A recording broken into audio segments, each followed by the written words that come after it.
नमस्कार साथियों, मैं सोनू कुमार स्वागत करती हूँ आपका सरोकार एग्री इंस्टीट्यूट के ऑनलाइन डिजिटल प्लेटफॉर्म पर। अगर आप इस चैनल पर नए हैं तो चैनल को सब्सक्राइब करें, बेल आइकन को प्रेस करें ताकि आने वाली क्लासों की नोटिफिकेशन आपको मिल सके। हम पढ़ रहे हैं बीएससी एग्रीकल्चर के सेकेंड ईयर का एक सब्जेक्ट हॉर्टिकल्चर, जिसमें अपन ने सब्जियाँ स्टार्ट की है। तो आज अपनी अगली सब्जियाँ हैं जो कंद वर्गीय सब्जियाँ, ये प्याज और लहसुन, ये दोनों सब्जियाँ आज अपन इस क्लास में पढ़ेंगे। प्याज जो अपने है उसका बोटेनिकल नेम हो जाएगा एलियम सेपा। देखते हैं अपन।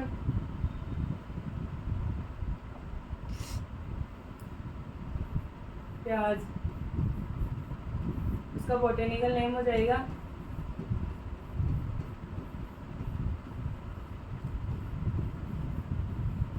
एलियम सेपा। फैमिली हो जाएगी इसकी एलियेसी।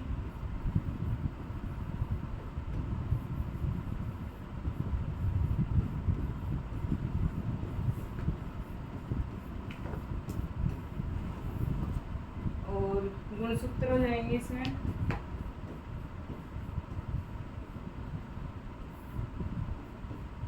तो 1 बराबर 16। ओरिजिन प्लेस हो जाएगा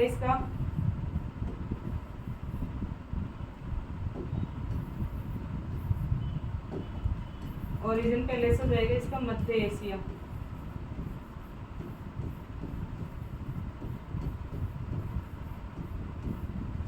प्याज का botanical name allium Sippa. Origin place हो जाएगा इसका मध्य एशिया।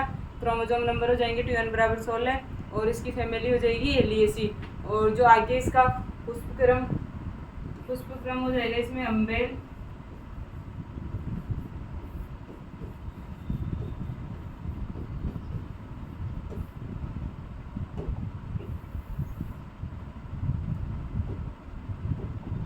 खाने योग्य भाग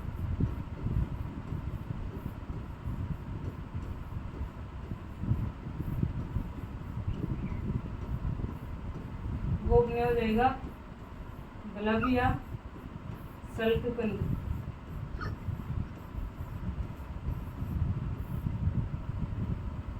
पुष्पक्रम खाने योग्य भाग होगा इसका बल्ब या सल्ककंद। और इसका जो फल का प्रकार होगा वो अपने होगा कैप्सूल।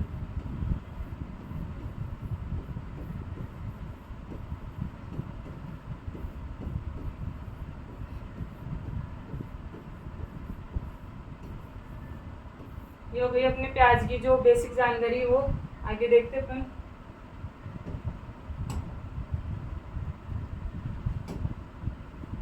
प्याज ऑनियन, इसका बोटेनिकल नेम हो गया अपने एलियम सिप्पा। फैमिली हो जाएगी इसकी एलियेसी या एमारलिएडिएसी। और क्रोमोसोम नंबर हो जाएंगे 2n बराबर 16। ओरिजिन प्लेस मध्य एशिया। फल का प्रकार हो जाएगा इसमें कैप्सूल। पुष्पक्रम हो जाएगा अम्बेल। खाने योग्य भाग हो जाएगा इसका बल्ब या सल्ककंद और सामन। तो बेसिक अपन देखेंगे, जो अपने प्याज है वो एक बीजपत्री होता है और बाकी जो लॉन्ग डे प्लांट है, अपने जो प्याज है वो उसकी दीप्तिकालिता होती है लॉन्ग डे प्लांट। और द्विबीजपत्री, एक तो बीजपत्री हो जाएगा और दीप्तिकालिता हो जाएगी इसकी लॉन्ग डे प्लांट।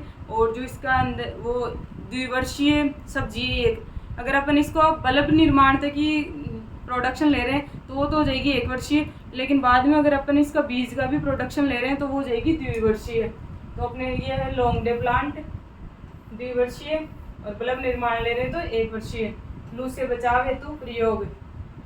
परागकण पॉलिनेशन होता है इसमें, क्रॉस पॉलिनेशन। प्याज के लिए लाल रंग होता है, वो होता है अपने एंथोसाइनिन के कारण। प्याज में जो लाल रंग होता है वो एंथोसाइनिन के कारण होता है। और जो प्याज में सुगंध होती है वो होती है अपने एलाइल प्रोपाइल डाइसल्फाइड।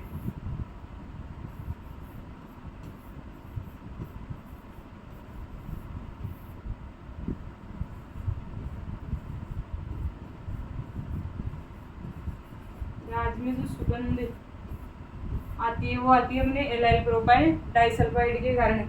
अगला अपने क्लाइमेट, जो प्याज वो अपने ठंडी जलवायु की सब्जी है। तो प्याज में ठंडी जलवायु की सब्जी, तो इसको सर्दियों में इसका प्रोडक्शन लेंगे।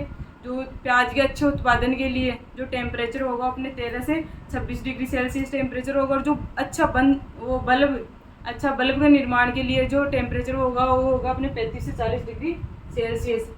ये ठंडी जलवायु की सब्जी है। बल्ब निर्माण के लिए हो जाएगा इसमें 15 से 25 डिग्री सेल्सियस। और जो अच्छा बल्ब निर्माण है उसके लिए टेम्परेचर होगा 35 से 40 डिग्री सेल्सियस। अगला अपने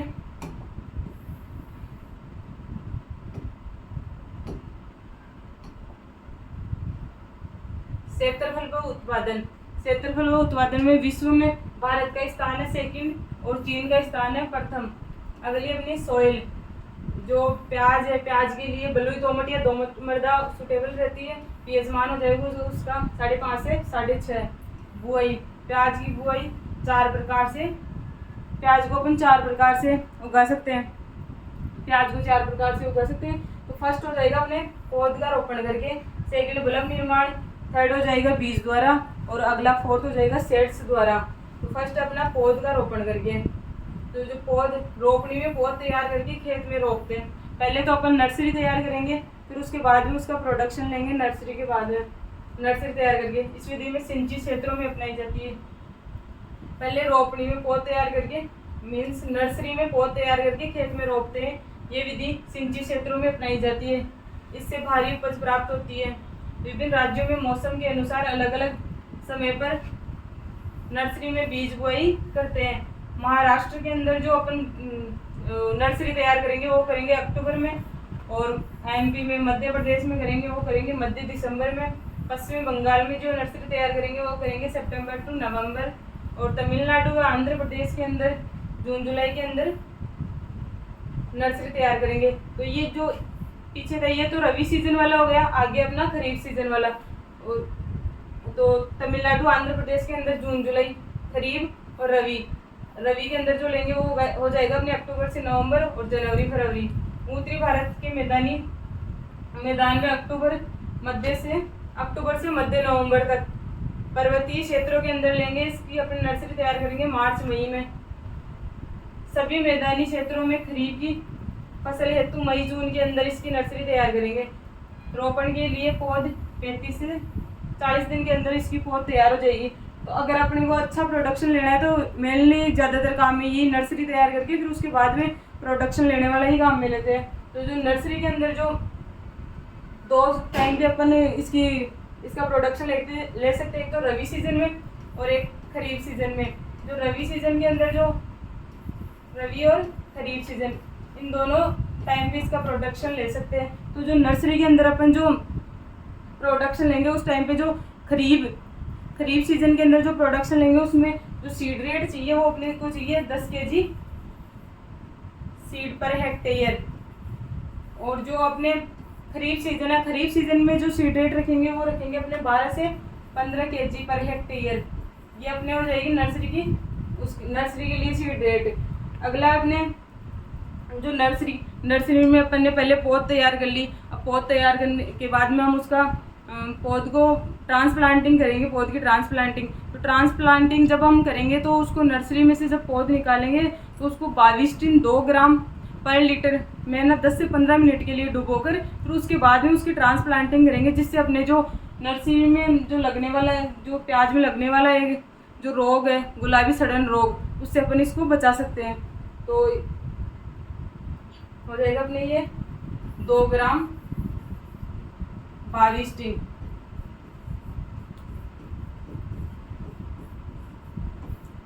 पर लीटर पानी में घोलकर 10 से 15 मिनट डुबोकर फिर उसके बाद में उसकी ट्रांसप्लांटिंग करेंगे, जिससे अपने को जो गुलाबी सड़न गलन रोग है उससे इसको बचा सकते हैं। अगला अपने फर्स्ट तो हो गया था अपने पौध का रोपण या ट्रांसप्लांटिंग करके नर्सरी तैयार करके फिर उसकी ट्रांसप्लांटिंग करके फर्स्ट हो गया वो। सेकंड अपना बल्ब रोपण या प्लांटिंग ऑफ बल्ब्स। कई बार अपने जो बल्ब्स लगा के फिर उसके बाद में जो सब्जी हरी सब्जी के लिए जो लेते हैं वो इसी तरह से बल्ब लगा के फिर उसके बाद में तैयार करते हैं। तो हरी प्याज तैयार करने के लिए उत्तरी भारत में गत वर्ष में प्राप्त बल्बों को सितंबर माह में 45 × 20 सेंटीमीटर पर वह 5। जो इसकी R/P रखेंगे, जो बल्ब रोपण है उसमें अपने जो सितंबर माह में उत्तरी भारत में सितंबर माह के अंदर इसको लगाएंगे तो रोपण दूरी तो हो जाएगी इसकी 40 × 20 सेंटीमीटर, और गहराई है वो गहराई हो जाएगी अपने 5 सेंटीमीटर। इस प्रकार अपन इसको बल्ब रोपण करके और फिर बाद में उसको हरी प्याज के लिए लगाएंगे। इन बल्बों में विकसित छोटे छोटे बल्बों को दिसंबर जनवरी में उखाड़ कर हरी प्याज के रूप में बेच देते हैं। ये हो गया अपना सेकंड प्रकार। अगला अपने बीजों को सीधे खेतों में बोकर, डायरेक्ट अपन सीड बोकर फिर उसका प्रोडक्शन ले। तो जो सीड बोकर प्रोडक्शन लेंगे उसमें direct seed sowing of field. First, कहीं कहीं बीजों को सीधे ही खेत में बोते हैं, जो कई जगह जहाँ लेते हैं इसका प्रोडक्शन सीधा खेत में बोकर लगभग 20 से 25 kg। जो सीड रेट रहेगी, डायरेक्ट अपन सीड की सोविंग करेंगे उसमें सीड रेट रहेगी वो रहेगी अपने 20 से 25 kg पर हेक्टेयर खेत में बिखेर कर रेत चला देते हैं। तो इस प्रकार उसकी प्रोडक्शन लेंगे। अगला अपने सेट्स द्वारा, फोर्थ विधि सेट्स द्वारा direct sowing of field. Maharashtra, Gujarat, Rajasthan के कुछ भागों में जनवरी में 5 से 8 kg जो नर्सरी में बोते हैं, फिर वही पत्तियां मुरझाने तक उगने देते हैं। जो पहले अपने जो रखे हुए हैं बल्ब वो उगने लग जाएंगे, फिर उसको नर्सरी में लगाएंगे तो पत्तियां जब मुरझाने लग जाती है, मुरझाने तक उगने देते हैं। जब तक उसकी पत्तियां ना मुरझा जाए तब तक उनको उगने देते हैं। अप्रैल तक बहुत छोटे छोटे आकार के बल्ब बन जाते हैं, उन्हें अगस्त में पुनः खेत में लगा देते हैं दिसंबर, जिससे नवंबर में फसल मिल जाती है। जो अपने सेट्स से जो अपने भंडार गृह में इकट्ठे किए हुए तो वो उग जाते हैं, तो उनको जब तक वो पत्तियां मुरझा न जाए तब तक पूर्णतः उगने देते हैं। फिर उसके बाद में उसको खेत में लगा के और फिर उसका प्रोडक्शन लेते हैं। अगली हो जाएगी अपने प्याज की वेराइटीज। जो लाल प्याज की किस्में, प्याज भी अपने लाल प्याज, सफ़ेद प्याज और पीले प्याज 3। तो लाल प्याज है उसकी जो वो हो जाएगी वेराइटी, जो हो जाएगी पूसा रेड, नासिक रेड, उदयपुर 101, 103 और 101, 103, N53, पंजाब सिलेक्शन, अर्का निकेतन, अर्का प्रगति, पूसा रत्नार, पूसा मधावी, हिसार 2 व अर्का बिंदु और अर्का लालिमा। ये हो जाएगी अपने लाल प्याज की वेराइटीज। अगली अपने वाइट ऑनियन की वेराइटीज हो जाएगी अपने उदयपुर 102, फूले सफ़ेद, पंच 48। जो येलो प्याज है उसकी वेराइटीज हो जाएगी अपने सुवर्णा, अर्पिता, R59, अर्ली ग्रेनो, अर्का पीताम्बर और फूले। ये हो जाएगी अपने प्याज की वेराइटीज। अगला अपने मैन्यूर एंड फर्टिलाइजर। जो अपने प्याज के अंदर जो अपन मैन्यूर एंड फर्टिलाइजर देंगे उसमें गोबर की जो खाद है, गोबर की खाद वो देंगे अपने 400 से 500 क्विंटल पर हेक्टेयर। गोबर की खाद देंगे हमने 400 से 500 क्विंटल पर हेक्टेयर और नाइट्रोजन देंगे अपने 150 से 200 kg पर हेक्टेयर। फॉस्फोरस देंगे अपने 300 kg पर हेक्टेयर और पोटेशियम देंगे अपने 150 kg पर हेक्टेयर। अगला अपने प्याज की इंसेक्ट। जो प्याज की इंसेक्ट एंड डिजीज है देखेंगे आगे अपन। फर्स्ट है प्याज की इंसेक्ट। तो अपने इंसेक्ट लगता है इसमें एक थ्रिप्स इंसेक्ट जो प्याज का महत्वपूर्ण कीट है। थ्रिप्स जो इंसेक्ट है वो प्याज का महत्वपूर्ण इंसेक्ट है। प्याज की पत्तियों पर भूरे धब्बे और पत्तियों के ऊपरी भाग सूखकर भूरे पड़ जाते हैं। जो थ्रिप्स इंसेक्ट है उसके प्रकोप से पत्तियों पर भूरे धब्बे बन जाते हैं और पत्तियां सूखकर भूरी पड़ जाती है। नियंत्रण के लिए अपन काम में लेंगे एसीफेट 1 ml पर लीटर पानी में घोलकर। इसका ये नियंत्रण के लिए काम में लेंगे एसीफेट 1 ml पर लीटर पानी में घोलकर। अगला अपने डिजीज। जो प्याज की डिजीज है, फर्स्ट डिजीज हो जाएगी अपने बैंगनी धब्बा या पर्पल ब्लॉच। ये रोग अल्टरनेरिया पोरी नामक फफूंद के कारण होता है। फफूंद के कारण ये रोग होता है तो फफूंद के कारण पत्तियों व कंदों के ऊपर फफूंद जम जाती है। जो ये बैंगनी धब्बा जो रोग है इसके अंदर पूरी पत्तियों व कंदों के ऊपर बैंगनी रंग के धब्बे जम जाते हैं और फफूंद सी जम जाती है। ये होगा अपने बैंगनी दब्बा। इसके लिए अपन इसके बीजों को जब अपन बुआई करेंगे तो कंदों को या बीजों को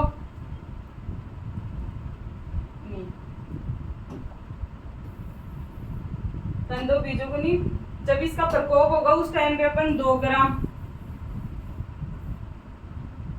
पर लीटर पानी में घोलकर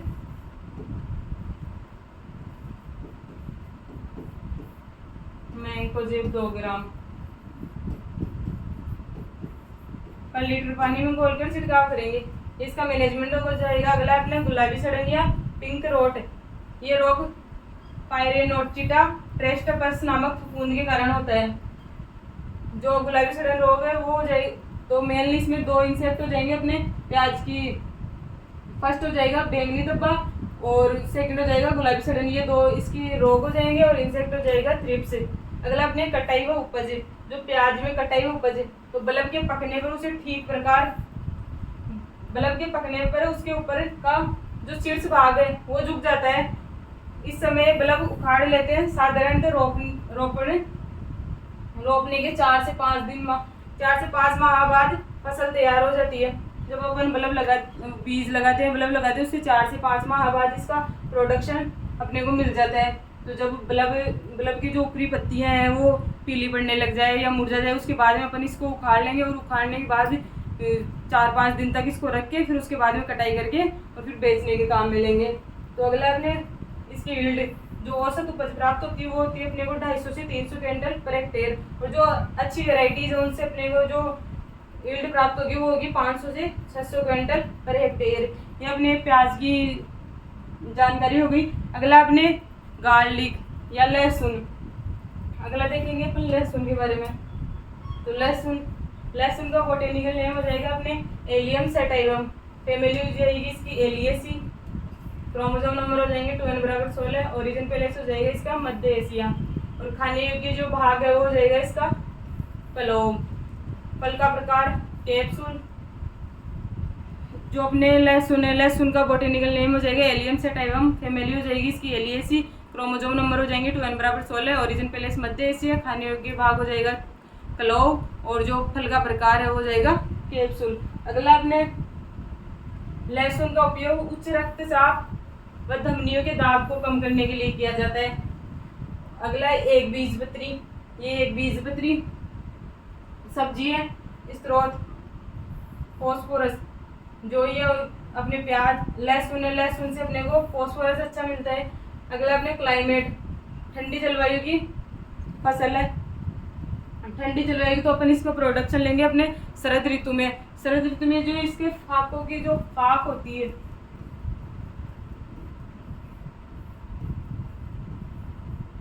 फाक मतलब जो लहसुन की जो कलियां रहती है तो फाकों के फुटान के लिए जो टेम्परेचर होगा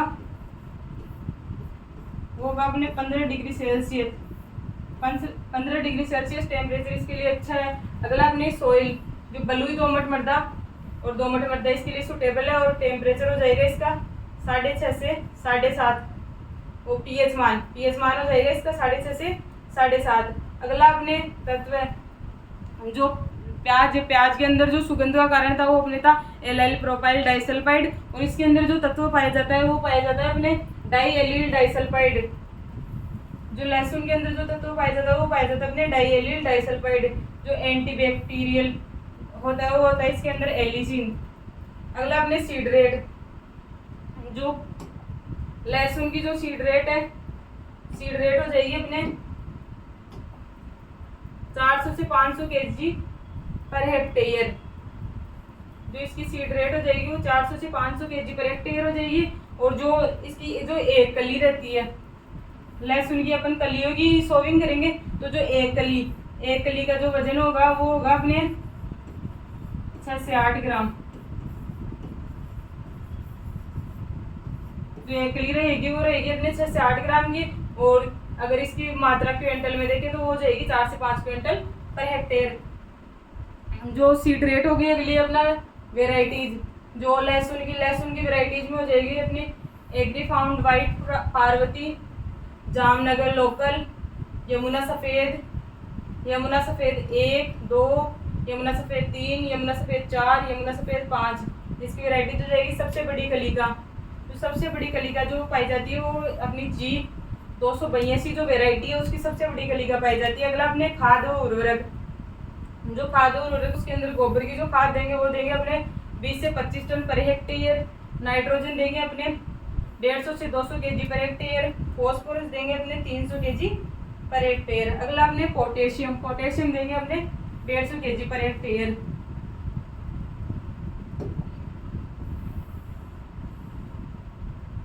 अगला अपने इरिगेशन,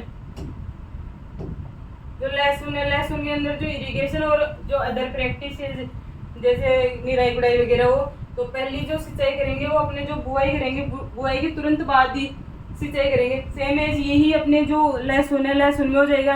लहसुन में जब अपने नर्सरी में से जो ट्रांसप्लांटिंग करते हैं पौधे को, उस टाइम पे या बीज बो रहे हैं तो उस टाइम पे बहुत ही पहले सिंचाई करेंगे। तो उसी प्रकार जो पहले सिंचाई करेंगे वो बुआई के तुरंत बाद करेंगे। फिर 10 से 15 दिन के अंतराल पर करते हैं। बल्ब पकने के लक्षण प्रकट होते ही सिंचाई बंद कर देते हैं। जब अपने को पता चल रहा है कि अब बल्ब पकने लग गया, तो उसका मेनली लक्षण ये होता है कि जो ऊपर जो पत्तियां रहती है बाहर वो मुरझाने लग जाती है। तो अपने को लगने लगता है कि बल्ब पक गया, तो उस टाइम पे सिंचाई बिल्कुल बंद कर देनी चाहिए।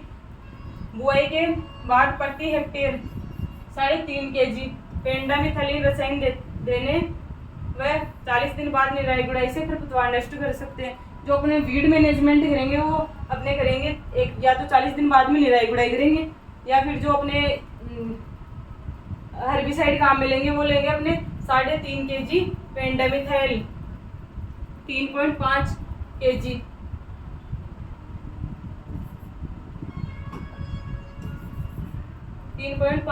पेंडामिथाइल और फिर बाद में निराई गुड़ाई करते हैं। अगला अपने इंसेक्ट एंड डिजीज, जो अपने ये लहसुन है, लहसुन में जो इंसेक्ट एंड डिजीज जो लगेंगे वो लगेंगे सेम है जो अपने उसमें लगते हैं ना। प्याज में जो इंसेक्ट और डिजीज लगेंगे सेम वही अपने लहसुन में इंसेक्ट और डिजीज लगेंगे। अगले अपने हार्वेस्टिंग, जब अपन लहसुन की जो हार्वेस्टिंग करेंगे, हार्वेस्टिंग टाइम होगा जब पौधे की पत्तियां पीली पड़कर सूखने लगी है, तब लहसुन के बल्ब को उखाड़कर 4 से 5 दिन के लिए छायादार स्थान में रखते हैं। इसके बाद में पत्तियों को हटा देते हैं। तो इस प्रकार अपन इस टाइम पे इसकी कटाई करेंगे और यील्ड जो अपने को प्राप्त होगी वो प्राप्त होगी अपने 100 से 200 kg पर हेक्टेयर। लहसुन की जो यील्ड प्राप्त होगी वो होगी अपने को 100 से 200 kg per hectare.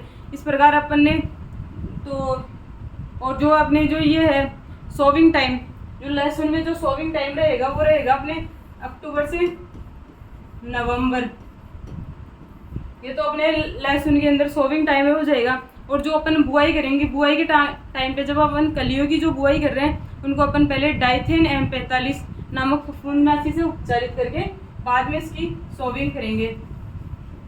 Dithane M45 नामक फफूंदनाशी से उपचारित करके और फिर इसकी सोविंग करेंगे। इस प्रकार हमने आज देख ली कंद वर्गीय सब्जियां। मैं आशा करती हूँ आज जो अपन ने पढ़ा वो समझ में आया होगा।